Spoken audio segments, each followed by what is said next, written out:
you, Bhante. Okay, good morning, everyone. Thank you for your kind introduction. So, it's such a pleasure being here and guiding a meditation. I feel honored. And yeah, I'm originally from Sri Lanka. I came here in 2016 to Boston for my studies. And I graduated in 2018. So, ever since I've been, teaching Buddhism and also especially kids doing Dhamma schools. And I've been in Cambridge Peace House for past 3 years, ever since it was started as a resident monk, as a Buddhist minister, and that's where I further my practice as well. And this weekend I'm visiting Mr. Lalin Fonseca and Ranmali Fonseca because I became friend with their beloved son Prashant, James Prashant Fonseca at Harvard Divinity School. So they were inviting me before I go to Sri Lanka in December for 1 year. So I thought it was a kind of good opportunity to, come here and see the monks for the second time. I have been here just once. This is my second time.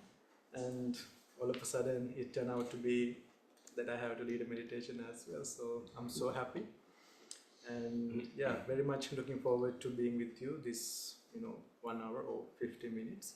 So yeah, we will work on the posture, to have a relaxed posture first, and then I will share some dhamma, so you can reflect on some dhamma before you get into the meditation. So that will be a good foundation for your meditation, reflecting on some dhammas. And I'm going to focus on our sense perception, the process of sense perception, and how we end up in proliferating, upon every experience. There are these latent tendencies that can lead to overthinking, overanalyzing, and proliferating, which cause unnecessary and optional suffering. Okay, so we are going to reflect on that, and with the light of that sharing, reflection, then we will go into the meditation. Does it sound like a good plan for today? Beautiful plan. Okay. Thank you, Bhante. Yeah. Okay, so let us get started. And you can take your accustomed meditation position, sitting on the floor or in a chair. That doesn't matter. There's no magic on the floor, so you can make yourself comfortable. Because from the densest level, which means our body, we go to a subtlest level, which is the mind. So at the end of the day, in our meditation, when you develop concentration, then you will be really in the mind when you have this advanced level of practice.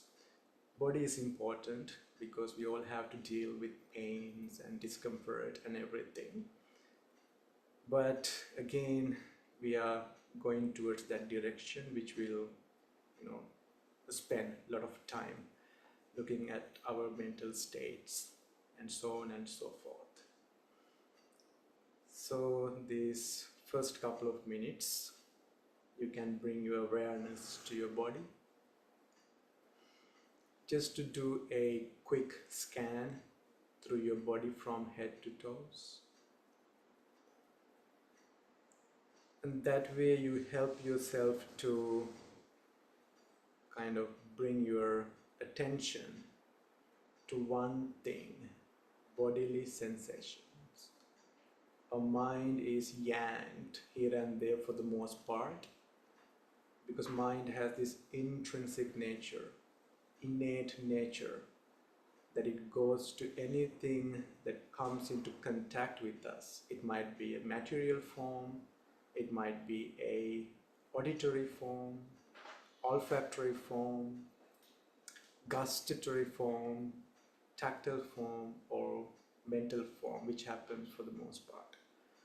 So those sense objects can really make us distracted, restless. And the attitude that we are going to cultivate at the moment, no matter what comes into contact with us, I'm just with my bodily sensations. So that way you bring yourself to the body. So you're like coming home from somewhere. We're dealing with this externality for the most part. Now I'm inviting myself to my body. Just that. In your mind, going to places you feel sensations, beginning with the top of your head. Then you see if there's any tension or tightness. If you find any, you relax, you soften, loosen up. So that way you go from head to toes, relaxing and softening, making necessary adjustments anytime, but slowly, mindfully. Just make it a very comfortable sitting posture for you.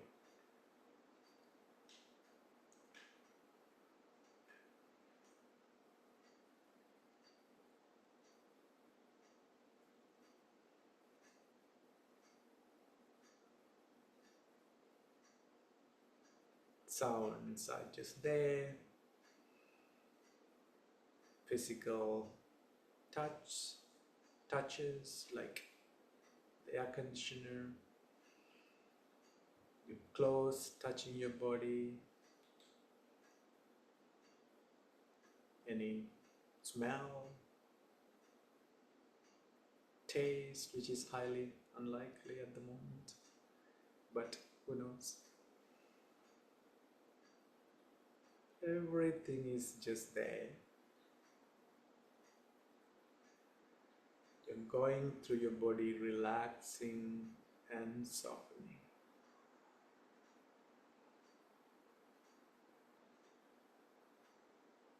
Sitting as symmetrical as possible. Keeping your back straight, not too straight. Don't become obsessed with the posture either. Just to be alert, aware, and you wouldn't slouch. Whenever you realize you have a bent back, then you just recognize that, then come back into a straight posture. Take it very simple.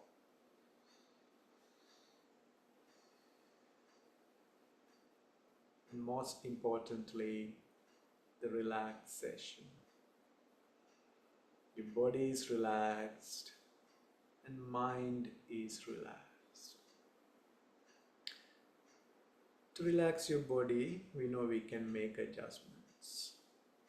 How about mind? There's this tension you feel around head. It's because when you think about something, like when you think too much about something, there's this membrane that covers your brain called meninges, and that kind of pushes against the skull, whatever that membrane protect your brain. It's there for a reason, good reason for sure. But when you think, there's the expansion of that membrane and it can gives you headaches, some tightness, tension. So let go of thinking.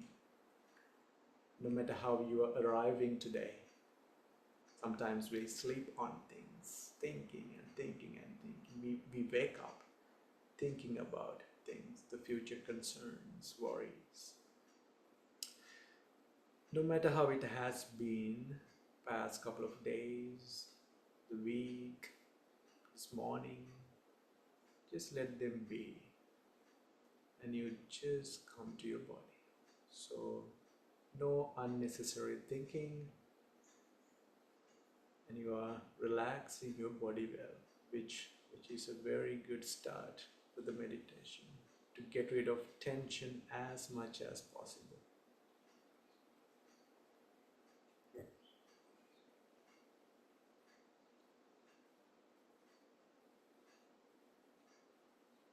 Enjoying the present moment, going through your body.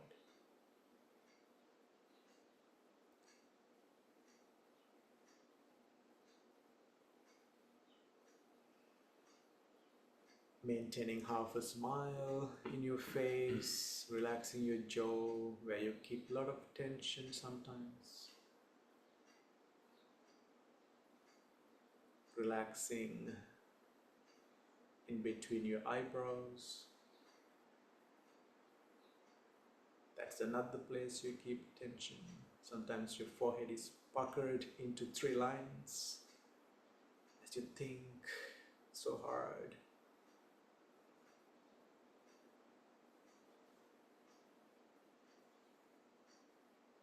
Just relax, even smile with your eyes, relaxing that area. Put a smile in your mind, letting go of thinking. And your heart, not taking things so seriously, so personally. Just let things be.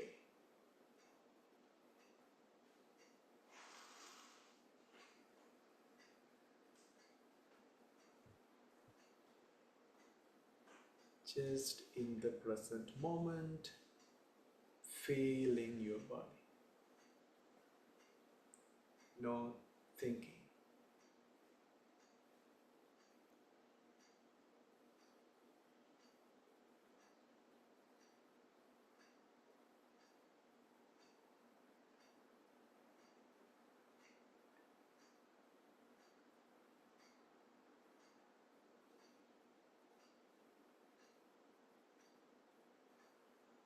Mind being mind, without you knowing, all of a sudden you realize, oh, I've been caught up in this story. That's okay. At the moment, we are supposed to go from our head to toes and relax. The monk is trying so hard to get you to do that, but you find so easily that yourself is building a story, engaged in thinking. That's okay. But we can condition our mind to be thinking free. And we are in harmony with that changing pattern of our mind. Not upset, sad, frustrated, oh, this never works for me. Don't take it personally. Recognize and release the attention from whatever sense object you started to build ideas and opinions on. Come back home.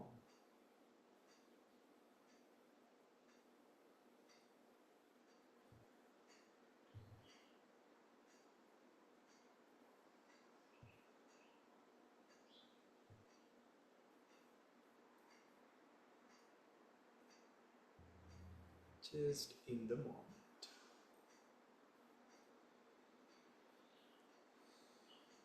Relaxing, softening.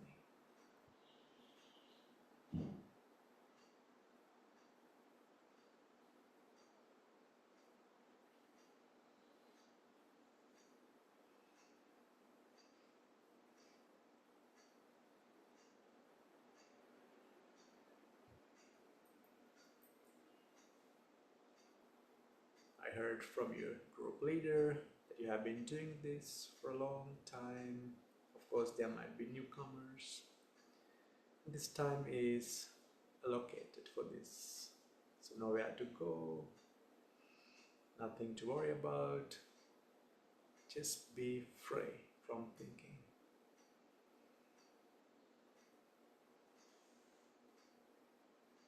In your meditation, you can do a lot of let go.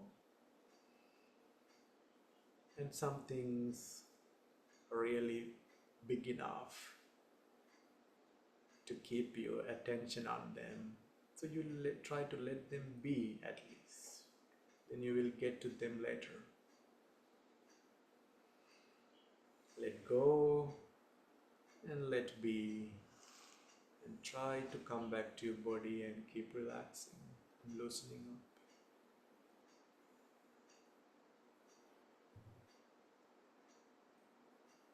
Check on the smile. If it has disappeared, bring it back. Which give rise to a lot of relaxation.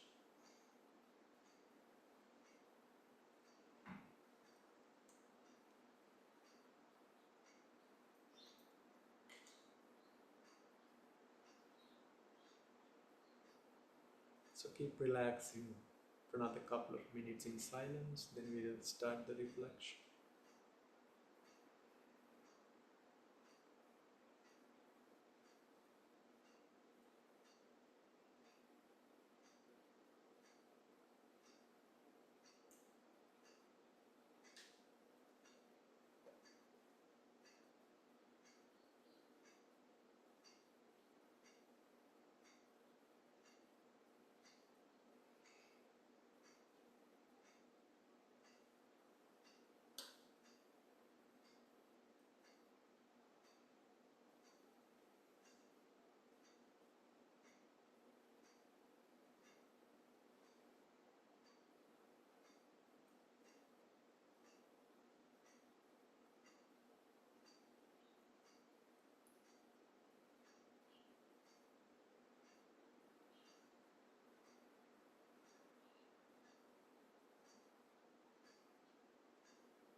Okay, now we are going to reflect on how mental proliferations happen.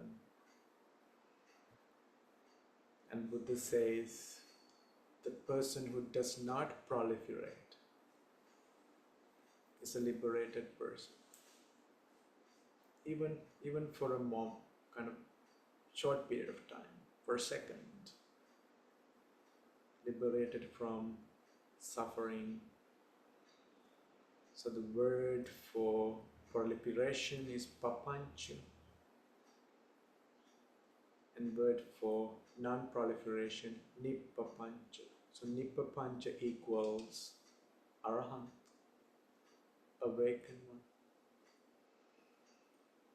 So it's good to train ourselves, condition our mind to be non-proliferated, even for a short period of time. That's going to be a great blessing on our path.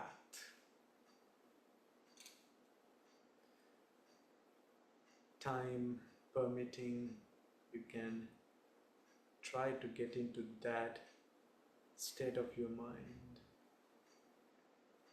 when you feel like meditating.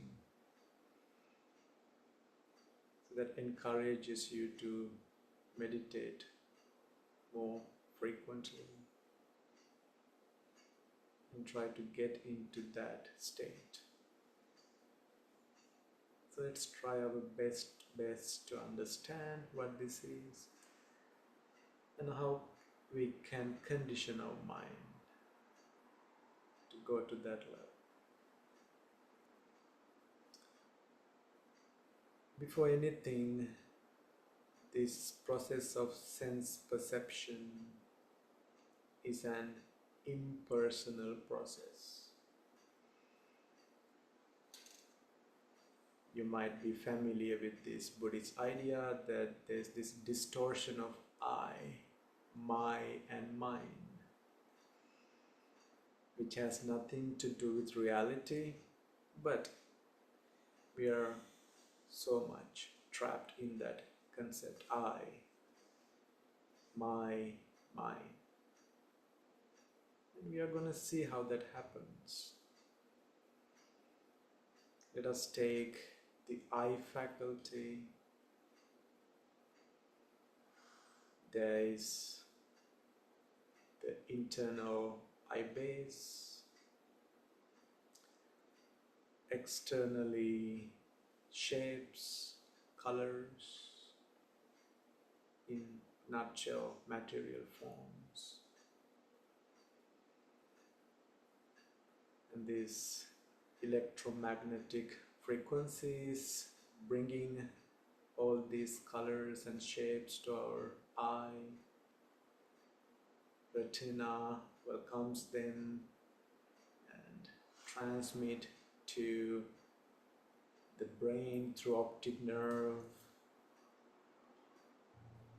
So science helps to understand all these processes. But we have basically, according to Pali Sutras, of course it does not talk about electromagnetic frequencies. There's I base and material forms externally. And these material forms come into a appropriate sort of range in front of our eye, and there is this I consciousness dependent upon I and material forms. There's something stimulated because of this meeting. I, material forms, and that whatever the essence, in this case being conscious, that is given rise to I consciousness. But things have to come to an appropriate range, otherwise there are things far away but there's no I consciousness. And three of them together give rise to contact, the sensory impingement. Four things for now: I, material form, I consciousness, and these three getting together being the supportive condition for contact. And with this contact, there is feeling, experience, very subtle levels. Now we have the I experience through I. Up to this, did you do anything to have this feeling? This is impersonal process. We never invite things to come into contact with us. We hear, we happen to hear things, see things, physical sensations. Then we eat something, then we taste things. Can you be so certain about the taste? No. Whatever the taste it is at the moment, you recognize it. Oh yeah, this is sour, this is salt, this is sweet, bitter, and so on and so forth. Impersonal process. But Buddha says, with an experience, the dormant, the latent ego that is sleeping, it kind of wakes up due to experience. From our birth, even from past lives, we have developed this idea of ego. I'm attached to myself. This is me. This is Samitha. There's identification, what we call identity view, and that is latent. But when you hear something, then you intrude the ego to the impersonal process. I hear. So far, there was this experience of ear. Oh, I see. Just the experience of I. Now, intrusion of ego. The entire impersonal process becomes personal process. Very crucial point. Now let's see what happens. What one feels, now the idea of one, I. What one feels, that one thinks about. There is this thinking. I mean, before that, what one feels, that one perceives. There's the perception, the content of the feeling, whether it's red, blue, big, small, all the perceptions. And perceptions are rooted in memory. If you have like being on this path before, it's easy to recognize. This is a new thing, it will take time to perceive, to come to a conclusion what that is. What one feels, that one perceives. What one perceives, that one thinks about. It's just us. The Buddha is just unfolding what's going on in our mind. Impersonal process turning into a personal process with the intrusion of ego. Now there's this perception, I perceive, and I think. It's like invariable, this idea of I.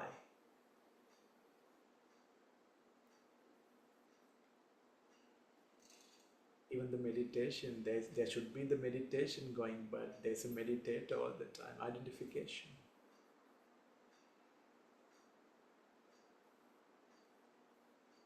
I'm a good meditator. I'm a good teacher. So there's identification. What one thinks about, that one conceptually proliferate, mentally proliferate. And what you have in that, the word proliferation has prolific, right?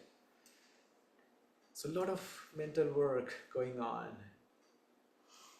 to share some of them analyzing, evaluations, classifications, categorization,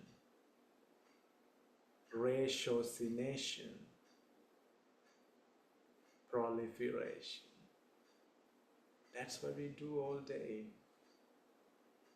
Overanalyzing, overthinking, and making assessments whether this is a gain or a loss, profitable or not, agreeable or not.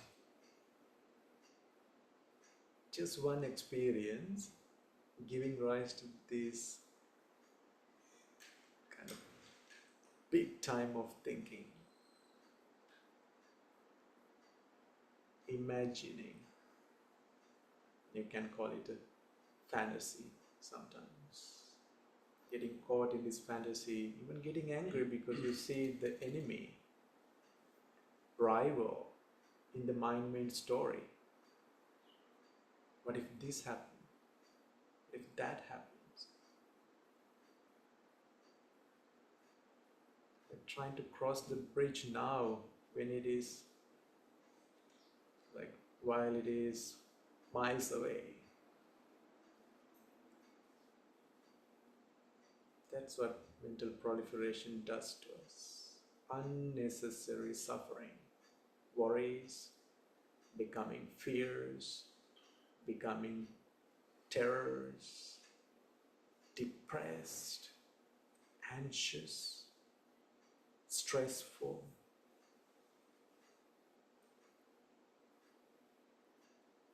At the end of the day, who has caused suffering? Is it the spouse, kids, friends, professors at the university, doctors? It's me, this mental story. And we have to acknowledge that physical pain is inevitable for sure. There are terrible things in the world that we can experience bodily. But this mental suffering,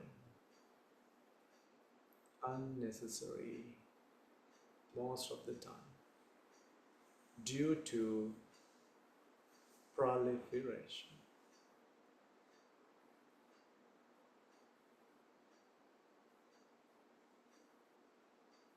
Now let us incline our mind towards breath.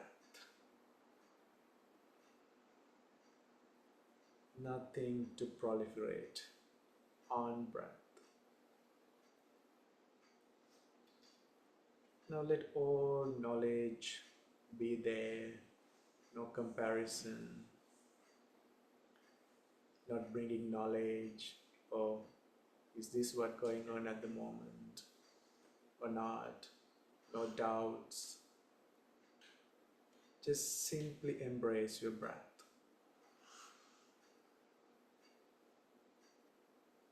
From the moment it arises to the moment it subsides. Stay with your breath every second, every microsecond.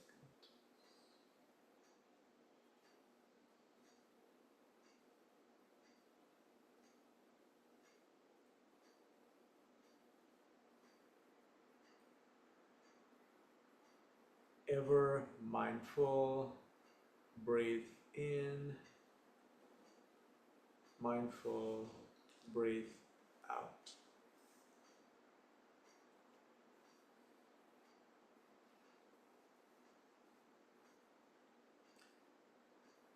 Smile is there, so relaxed. Let the body breathe in and out the way it wants. Just simply keep following your natural breath.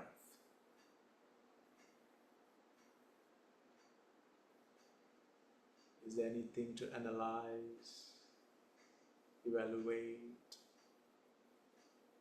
put into different boxes, categorize. Nothing. Free from all mental work. Just enjoy your breath.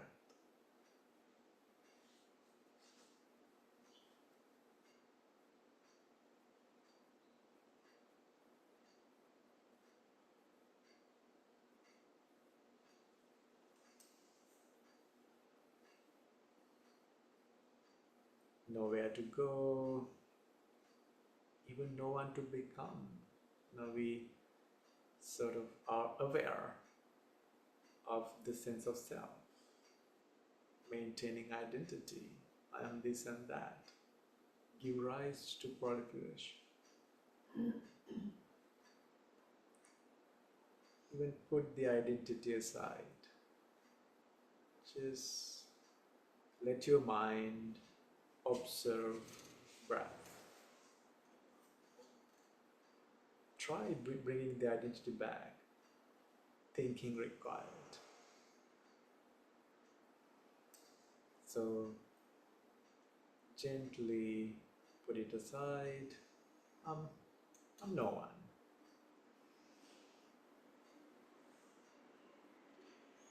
Just the mind observing the breath and enjoying these suffering-free moments.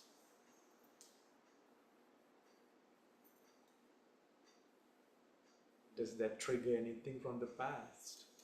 Trauma? No.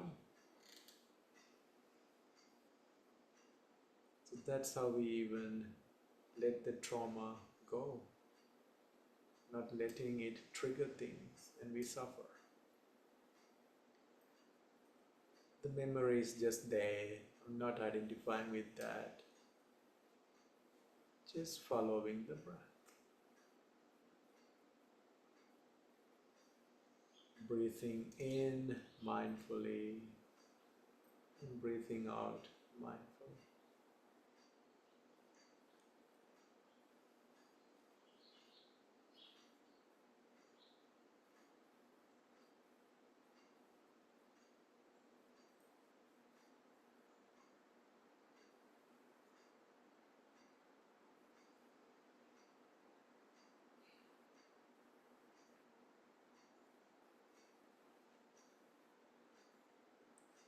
Investigation of mind is important though,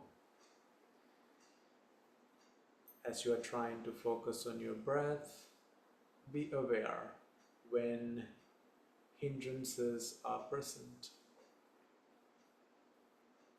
Now we are supposed to be watching breath, but sense desires can overpower you. Something comes from the past or the future plans. You're excited now in the story. Leaving breath behind, getting caught in a story. Or planning everything now, which has happened yet. So sense desires can take you away. Of course, do take you away from your meditation. Those are about excitements, pleasures, about something that you don't like. Then there's resistance when they come to your mind, and that is the hindrance of aversion.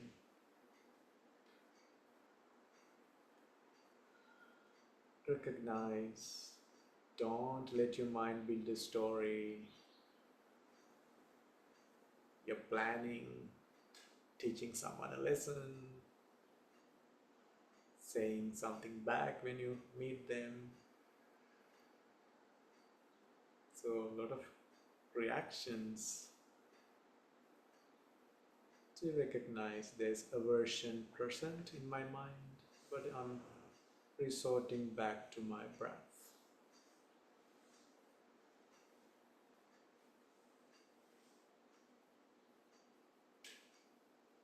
Sloth and torpor. I'm just here. I don't want to do anything. Inertia, recognize that. That's the hindrance. Bring some energy, put some effort. I'm gonna start over. Watching breath. That's the energy, which is the antidote to sloth and torpor.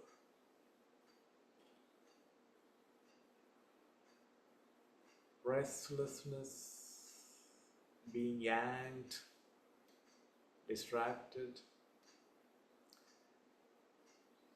and things are waiting in the periphery. If you let your mind go, if you let go of the leash, the dog is gonna go attack those birds. So just keep it, but gently. Keep it on the meditation. When the restlessness is present, recognize, acknowledge. Don't be angry. Yeah, that's restlessness. I've been going from one thing to another so quickly. Myriad of things in a minute. That's okay. I can condition my mind the other way around. Doubt. Fear is tranquility. Fear is concentration. Equanimity. When do I have access?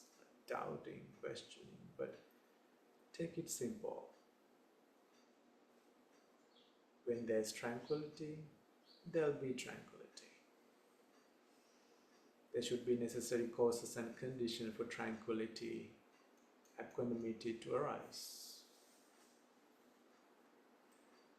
No doubt. Am I doing the correct thing, wrong thing?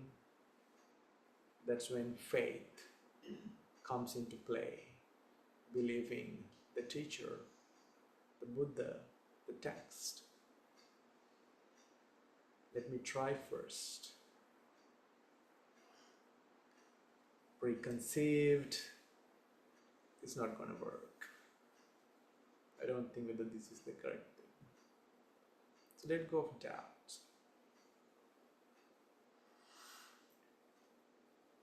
Free from all hindrances, let one breathe in mindfully and breathe out mindfully.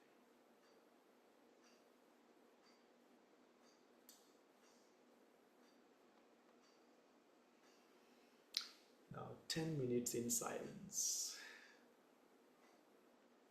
I don't want my voice to become hindrance. So just breath. Be sort of easy going. No expectations. Not agitated. Relaxed. Watching breath.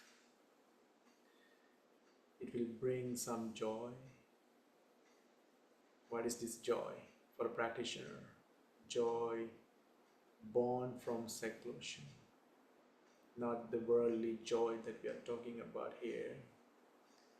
It's the joy in a practitioner's mind that's born from seclusion, seclusion of hindrances, seclusion from hindrances.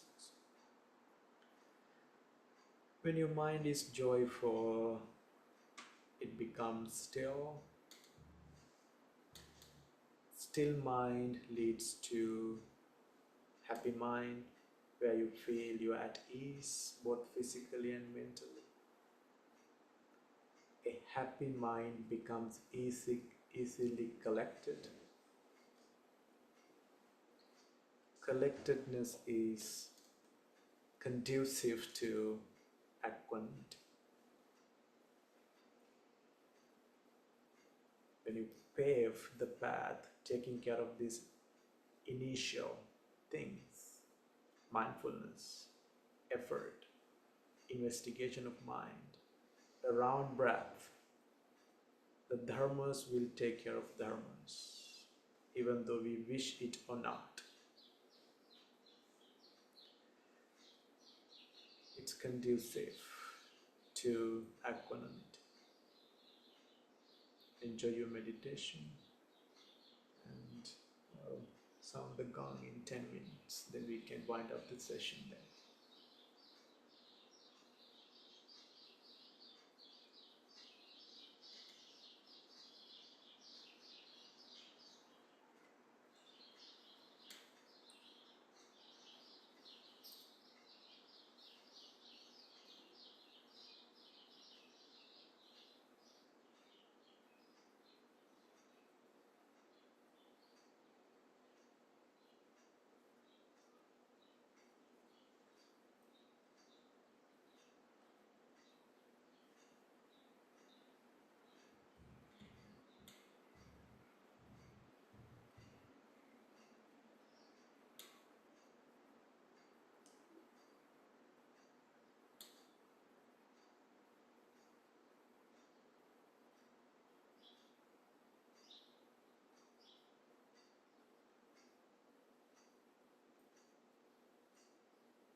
to self, emerge from the meditation, stretch if you'd like to.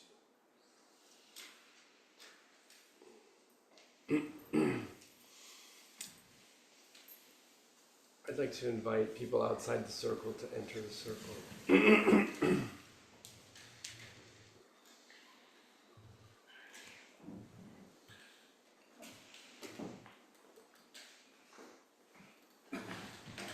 The ending of that beautiful meditation. Thank you. I like the way you ended in silence. Handing back over to the teacher of experience itself. We transition now to a group sharing activity, and it's very important, Bhante, because we relinquish our role as teacher. It's necessary when we want to learn how to ride a bike. We ask our parents or a friend who knows how to ride a bike. They have knowledge and they impart it on us. When it comes to suffering, we are the experts of our own suffering. It is in our internal experience, and we ourselves make it noble. And through our practice, through our understanding, wisdom, and compassion. And it's very important to share from your week, from your response to this beautiful meditation offering today by the Bhante who traveled here to meet us. Every response is valid, no shame. Truthfulness is noble. So if you couldn't hear what the Bhante was saying, that's fine, just say so. If you were so distracted in your mind, you didn't follow or understand anything, or you have a question about what was said, that's also valid. There's no shame in sharing. And when you speak, you are our teacher and we're your student.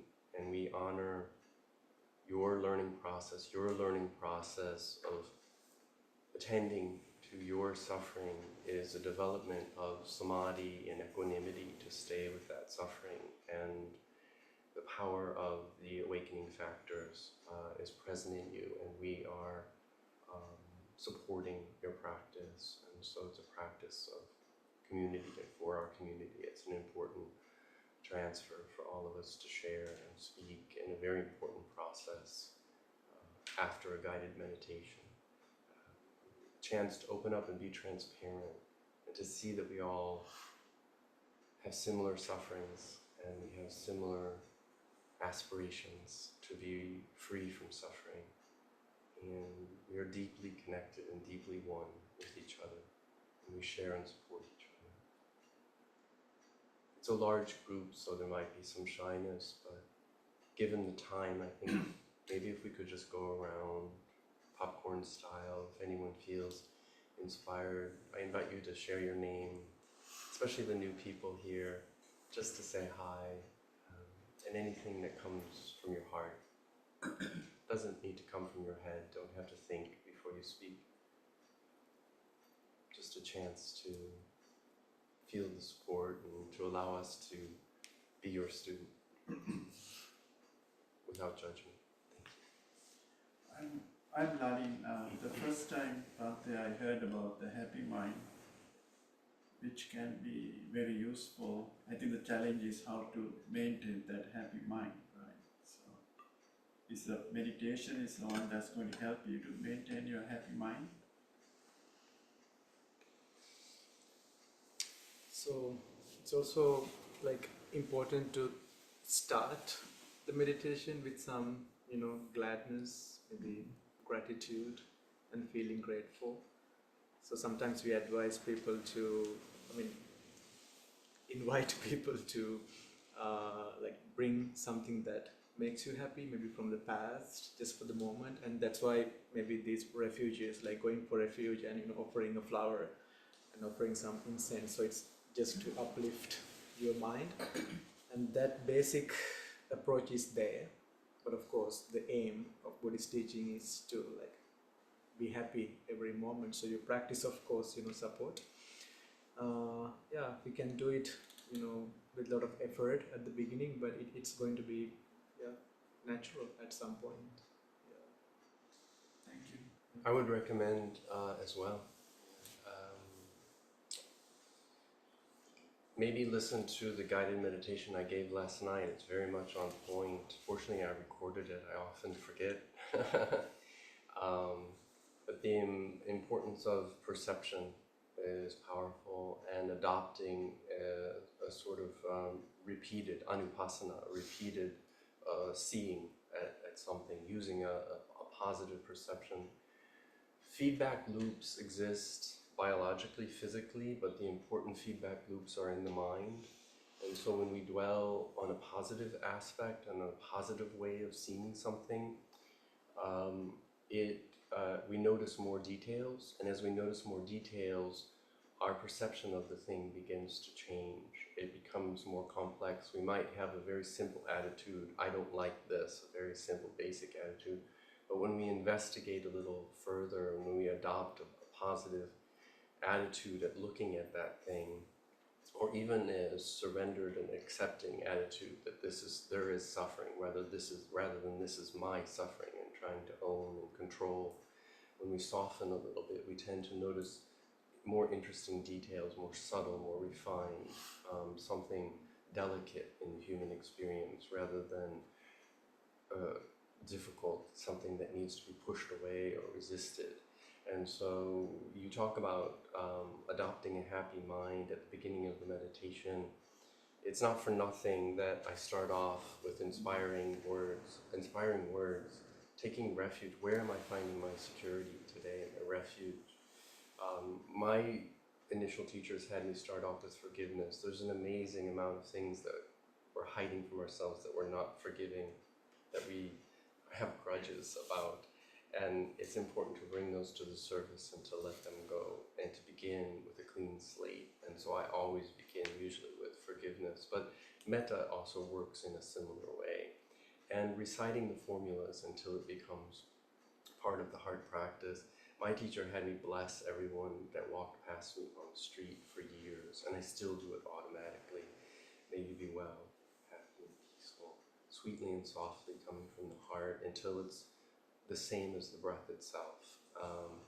These are simple ways to ignite that sort of neural feedback loop that's natural to how the human, to sort of neuropack the mind, and to trick yourself into that happy mind until it becomes a much more regular and daily practice. So, Thanks. thank you.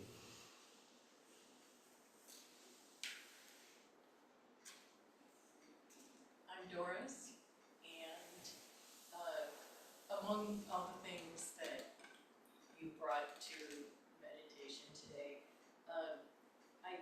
I was particularly interested when you said that you taught meditation to kids, and I have for the last month been substitute teaching at an elementary school, and so I was like, oh, that is such a unique skill, I want to hear more. And then some of the words you used kind of sounded like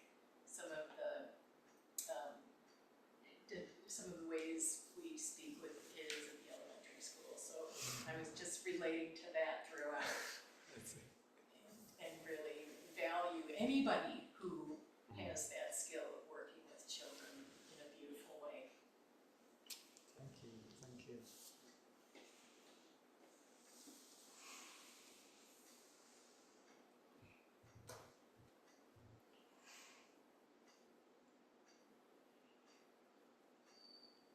Hey everybody, I'm Dan, and this is my first time here, really my first time trying to meditate this much, and yeah, I'm really thrilled to know that this exists, this is here, and I really appreciate you leading us through it. Yeah, and hope to be able to learn more about all this over time.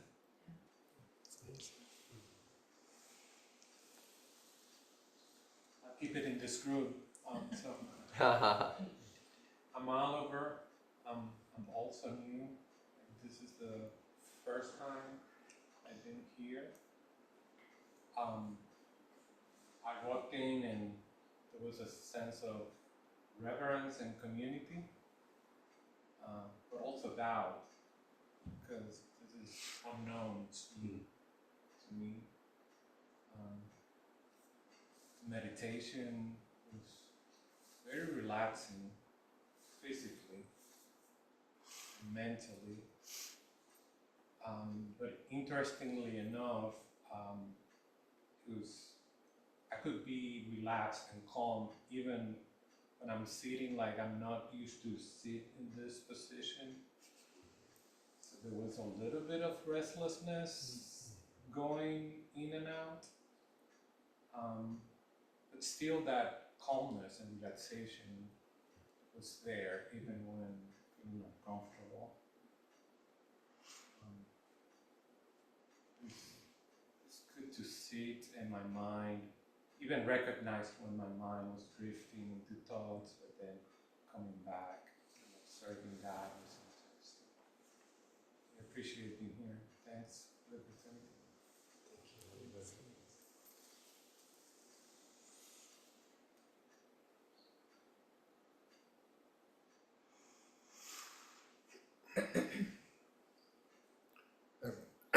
I'm Peter.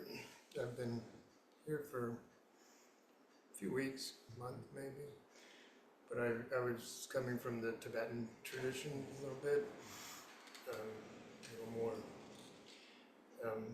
But I appreciate, the construct of the I, and it was when I was in this meditation, and different things happen in different meditations. Like last time I was all about the body and feeling the body and feeling the space in my body and the movement of my fluids and all that. But this time I was thinking about, how a movie, like the old kind of film movies, and they move forward in frames, and then at the end of the movie, the film would just run out, and it would just be like an empty screen. So I was thinking of like we have these images, and the images would just keep going and going, and then I was like trying to get to that point where it's just, space, the empty screen would be there, and I was successful, and then it would come back. The movie would just keep coming back. It was like, oh, here's a new image of my breath, or here's a new image of the birds, because the birds, right when you went silent, the birds started chattering, and I was like, oh, here's a new image, and then I kept wanting to get back to that. It was like, how the movies, it was like they would go click, click, click, click, click, and then it would just be emptiness. And anyway, thank you for being here. Oh, thank you for coming. This is such a very, honor. very beautiful.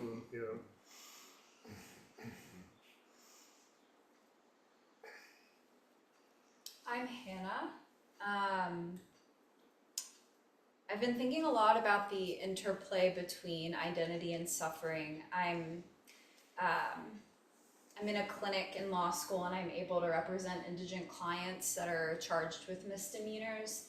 So I've been spending a lot of time in court, and seeing other beings in chains is very sobering. Like, just no matter what the reason is, being able to look at another being and seeing the life in them, and knowing that for some reason or another, either the officer that put them in chains, or when they were growing up and they weren't given enough opportunity to learn compassion and feel compassion.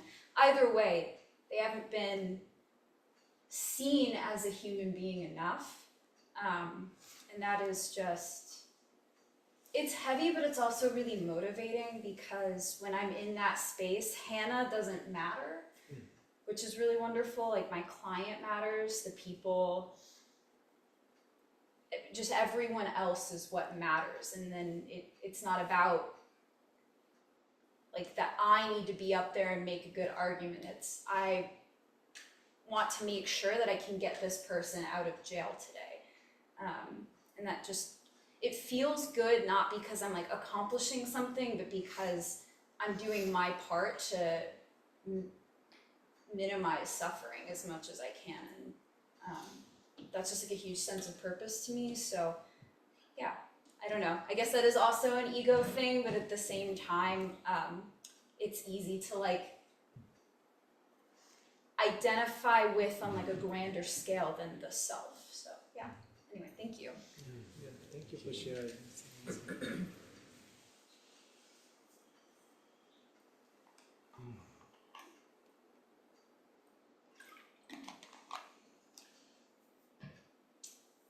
I'd like to say hello to everybody. My name's Denise. I'm new here.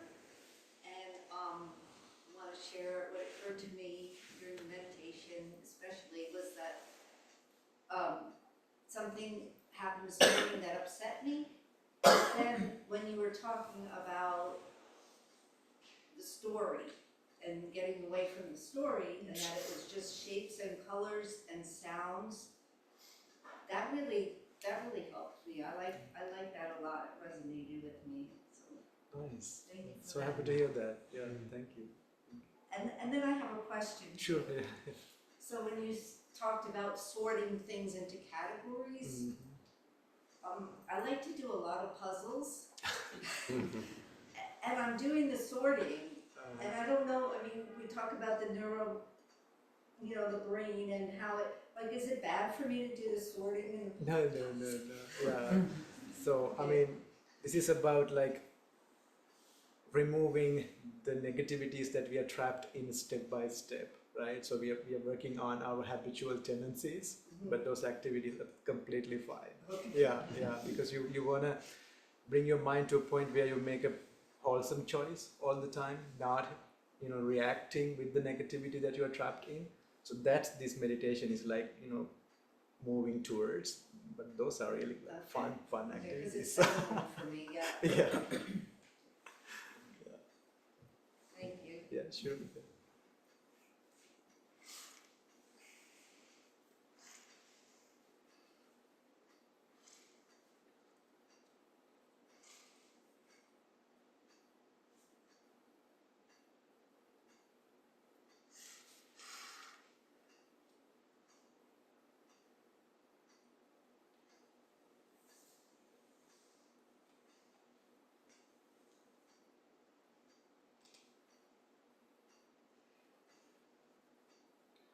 I'm Jonathan.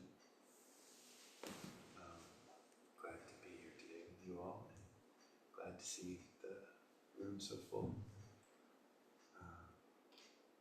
That just struck me, the what you just said about undoing negative patterns. For me today, it just felt like I was able to. Maybe not able to, but I experienced that like slowing down enough that my habitual thought, because like coming in today, I definitely felt very close to not necessarily the negativity, but any thoughts that I had like pulling me like a puppet. Any thoughts that I had were sort of just like operating me. Right. And yeah, now much more able to experience and see the thought or the feeling without it, Right. manipulating me. Yeah, sure. Yeah. Amazing. That's a good feeling. Yeah. So thank you for being here. Thank you for sharing.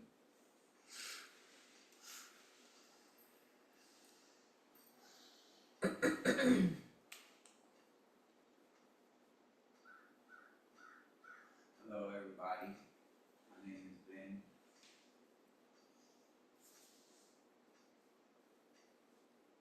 It's interesting, there's a lot of fear here right now. Feel it right here.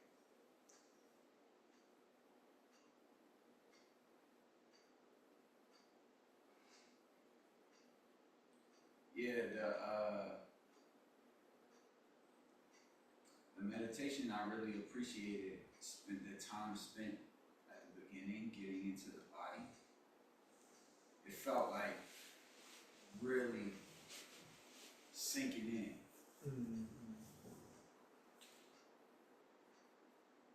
And then, yeah, somewhere in the middle of it, I went somewhere. I don't know where I went. I went somewhere. It's funny because doesn't even feel like I necessarily went into thoughts. I don't know, maybe I just went in sleep mode a little bit. But then I came back towards the end.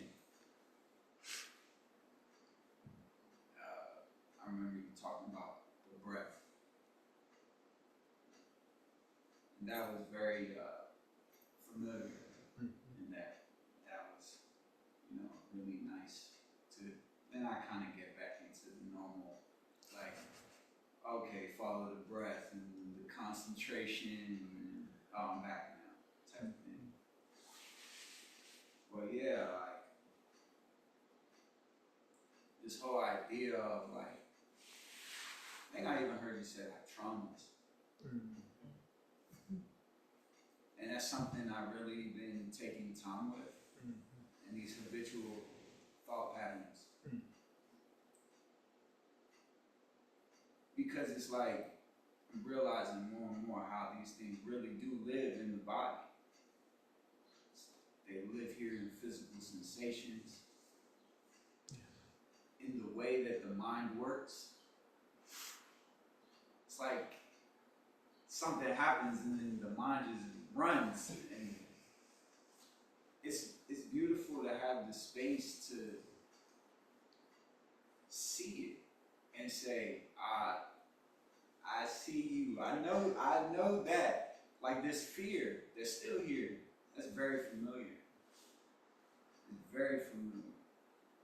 And sometimes when that fear would be here, it'd be like, oh, I need to get away from this.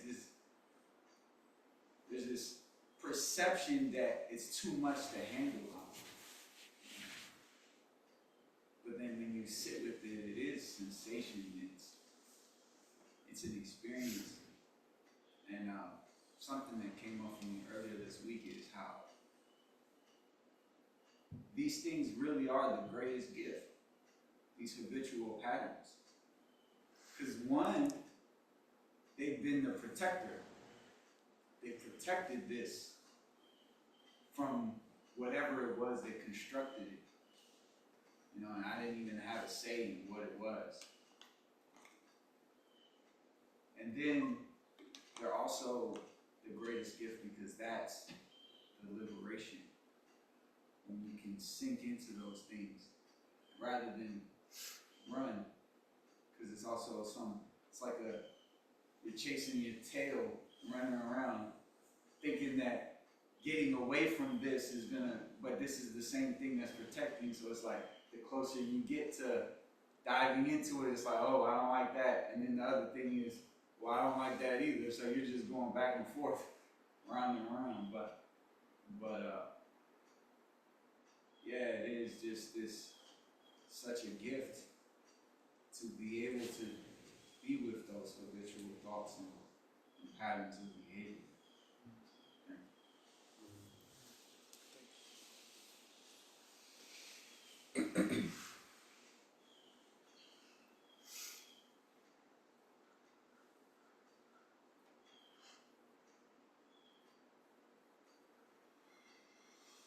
Appreciate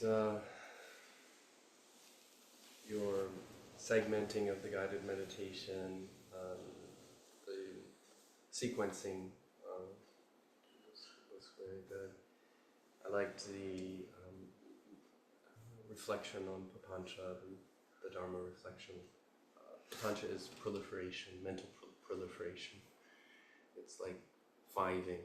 It's like when things suddenly get out of control. You can look at 4 things quickly and you can see it's 4, but when you look at 5, you're never sure whether it's 4 or 5. The ability to calculate is lost, and we suddenly feel lost with respect. Things get out of control in multiplicity. And so Papancha is kind of, it's kind of neuro description of when we start to lose control of the mental process. The number of things we're trying to hold in the mind. And so it is that, the way Ben was describing it, it is a kind of rat chase. We're constantly trying to reduce things down to less than 4, 3, 2, 1. And one thing that's really powerful in the Buddha's teachings on And one teaching is the Marupindika Sutta, the Honeyball Sutta, where the Buddha gives us really, talking about categories, Denise, I mean, he gives this beautiful sort of progression in the way we evolve into papancha and how it leads to violence and suffering. And it really is a beautiful description. If you're ever curious about social justice and why people do harm, it starts with internal individual processes one by one and leads into sort of grander scale. And each of those categories, Denise, is like a place that we can intervene, you know, and stop the process from turning into warfare, basically.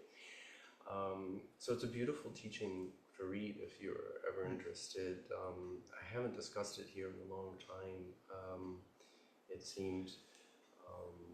But one thing that really I found just so insightful in the Buddha's description in the Madhupindika is just one little gem in the whole process for me is after things start building up again and we start thinking, we're convinced that we have a multiple perspective on thing and that it's somehow objective and realistic when you're in the midst of thought and you're weighing the pros and cons of something. But after that thinking is over, what happens is we pancake the whole thing into 2 dimensions again. It explodes into 3 dimensions and we think our thinking equals reality, even though it doesn't. But then when the thinking is done, it collapses again back into sanya. And so, and this is an incredible insight of the Buddhas, and an incredible insight into the power of meditation to really investigate sensation and reality and bodily sensation. I had my second of my shingles vaccine, and I had 100-degree fever for 24 hours, and I had flu symptoms. I was extraordinarily ill. And I could say I had a horrible week. That's just a label. That's that 2-dimensional pancaking of a very complex reality. But I can also see I had a beautiful day. I practiced metta on my sofa. I got to experience suffering, and I wasn't unhappy mentally. But afterwards, it was, I can easily say that was a tough week, you know, and I can easily spin a self-story. And so the self-making story exists on the narrative of flattening complex realities into very easy labels. And when they get flattened into very easy labels, suffering will always arise from there. So you can see the suffering process and sanya, perception, as being fundamentally related. The Buddha defined each meditative state as a meditative state that allows you to crack open that gem and really understand sanya, perception, that flattening and labeling of reality versus reality itself. And so the meditative process really helps us see reality as it is versus how we're presenting reality to ourselves. And one's not totally negative and one's not totally positive. There's a constant balance between the two. And we can use them to bring in, as Lalin said, positive feedback loops, where we look at inspiring things. You might be inspired, like he mentioned, by bringing flowers to the altar. That might be what really brings a flowering inside of you, and a perception and a memory of that perception might bring you into deeper states of meditation. And everyone is going to have a slightly different positive feedback loop and trigger. And that's a perception. And it is flat, but it is a positive one. So it's not totally negative. The Buddha is presenting in this proliferation a negative side, and that's important to see too. How it can lead to violence. But we're using both sides as meditators and awakening beings. And so it's a subtle practice that has many dimensions to it. And it's wonderful for all of us to share all our unique and individual perspectives on this point. And thank you for triggering this beautiful reflection and sharing time for all of us. We have a walk in the forest, I'm hoping a restorative and beautiful one for all of us. I know you have a dana later and you can't perhaps join us sometime. I would love to spend more time with you, Bhante, you're always welcome back here whenever you're back here to the Vihara. I enjoyed meeting you. Is there anyone who wants to say any last words to Bhante before he leaves? Gratitude would be lovely, and happiness for you and your path. And you're spending a year in Sri Lanka. Did I hear that right? Yeah. Or did I? Okay. From December. Will you be at Paradeniya University teaching or no? No. So I don't think I'll go back to the Okay. university Yeah. things. Yeah, I'll be just practicing at different forest settings, and I have to stay 1 week in my temple. It's a Mhm. village temple, Okay. and a lot of kind of how to say involvements with lay people, and it's busy life. But I promised my teacher I'll stay 1 week. Okay. After 3 weeks, I'm gonna go away. Solitude. So no tracks. Are you going to? There's a forest wandering movement in Sri Lanka that was started by a famous Bhante who passed away a few years ago. Are you going to be doing something like that, or are you going to be in a monastery? And if you're in Nauyana, be careful with the. Right. Oh yeah. Yeah. Oh yeah. I remember that. It's a tragedy. I think I have like 5 forest temples in my mind. 4 or 5? Yeah. Oh, nice. So I have to go see, how it goes, and pick a couple of them to stay. Yeah, I don't want to like keep changing all the time either. I really want to be like grounded at some place. So. Do you follow? There's sort of Mahasi tradition, around Colombo. There's some monasteries that follow mindfulness of breathing and 4 foundations of mindfulness, and there are others that follow samadhi, samasamadhi, concentration, jhana practice. Do you have an idea what you would like I to don't follow? have much exposure to that. Maybe I would love to, and go sit and learn from them. But for now, the It's sutras, Madhupindika, and so. Wonderful, Bhante. What a pleasure. I appreciate Thank you. being here with all you, and welcome to all the new people. Thank you so much for coming, and thank you, Jennifer, for perhaps bringing some of the new people in today with her. You were one of them. I didn't get your name. You're new. My name is Sanaullah, and it's my second time. Second time.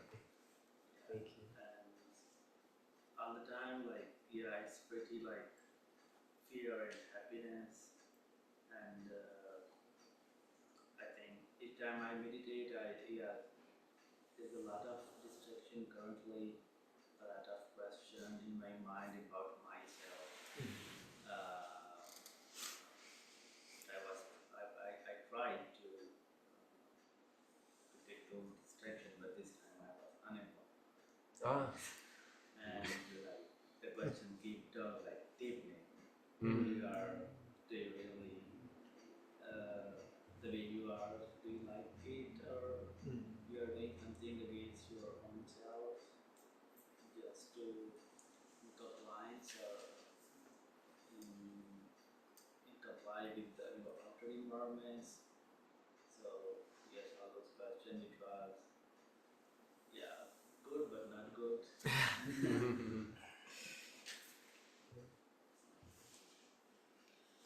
Thank you so much for coming today. Thank you for having me. Thank It was great. And thank you for joining us all online. I'm sorry I didn't know you or address you, but thanks for joining. Be well. Bye.